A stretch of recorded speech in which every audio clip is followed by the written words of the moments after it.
Jajaran Polri terus meningkatkan kewaspadaan usai terjadinya aksi bom bunuh diri di Mapolsek Astana Anyar beberapa waktu lalu. Kali ini, jajaran Polri dari Satbrimopolda Jawa Tengah melakukan simulasi penanganan aksi terorisme di kawasan Candi Borobudur.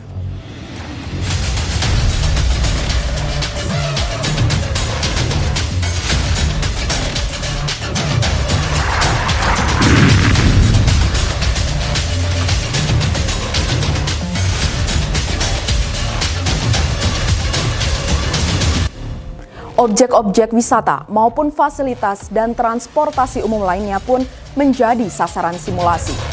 Terlebih, simulasi ini dilakukan dalam persiapan pengamanan libur Natal 2022 dan Tahun Baru 2023. Dalam simulasi ini, Satbrimopolda Jateng menggandeng Polresta Magelang, Balai Konservasi Borobudur, serta PT Taman Wisata Candi Borobudur, Prambanan, dan Ratu Boko.